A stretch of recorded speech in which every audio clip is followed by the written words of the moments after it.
حضرت شاہ رفیع الدین کی ان باتوں پر جو ہے وہ غور کرنا چاہیے۔ انہی تجربوں کی بنیاد پر یہ طریقہ مروج ہو گیا ہے کہ ندامت و توبہ کے بعد کسی خاص عالم کا انتخاب کر کے انہی کے ہاتھ پر لوگ بیعت کر لیتے ہیں۔ مقصد یہی ہوتا ہے کہ ان کی تربیت و نگرانی کے ذریعہ شریعت کے مطابق زندگی گزارنے کی راہ ان پر آسان ہو جائے۔ اسی کا نام بیعت شریعت ہے۔ مطلب کسی ایک مرشد کے ہاتھ پر آپ کو بیعت ہو جانا چاہیے، یہ نہیں کہ بس موقع ملا ادھر گئے۔ حضرت مجدد صاحب رحمۃ اللہ علیہ، مجدد الفسانی، شیخ احمد فاروقی سرہندی رحمۃ اللہ فرماتے ہیں کہ جو ایک جگہ ہے وہ ہر جگہ ہے، جو ہر جگہ ہے وہ کہیں بھی نہیں ہے۔ تو ان باتوں کی گہرائی میں آپ اتریں، غور کریں کہ تو کسی ایک کامل، شرط یہ کہ شیخ کامل ہو، وہ شریعت کا مکمل پابند ہو اور اس کو اجازت وہ ملی ہوئی ہو۔ ایسا شیخ اگر آپ کو مل جائے تو آپ کے لیے سونے سے بھی زیادہ قیمتی ہے، وہ آپ کو کندن بنا دے گا۔ اور کسی ایک کے ہاتھ پر ہی جو ہے آپ بیعت ہوں اور آپ اپنی اصلاح جو ہے وہ کروائیں تو پھر کچھ کام بنے گا۔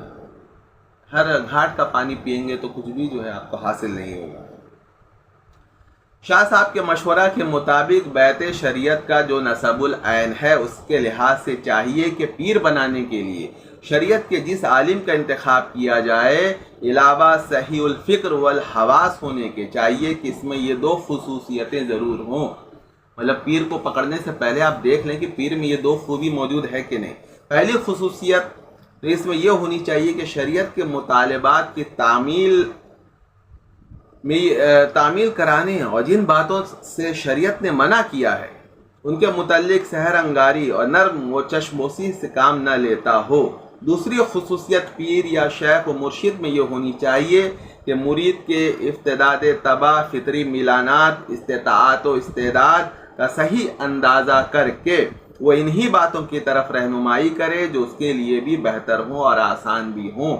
مرید کے لیے ضروری ہے کہ جب ایسا پیر مل جائے تو اپنے اختیار کی لگام اسی پیر کے ہاتھ میں دے دے اور ان کے حکم کی پیروی کو اپنے لیے لازم قرار دے۔ میں پھر ایک بار کہوں گا کہ یہ سب باتیں جو ہے شاہ رفیع الدین رحمۃ اللہ نے لکھی ہے، تو بہت بڑی علمی شخصیت گزری ہے اور بہت بڑے علمی گھرانے سے ان کا تعلق ہے۔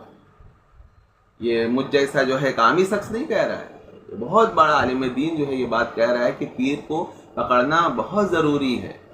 آپ طریقت میں اور روحانیت میں کچھ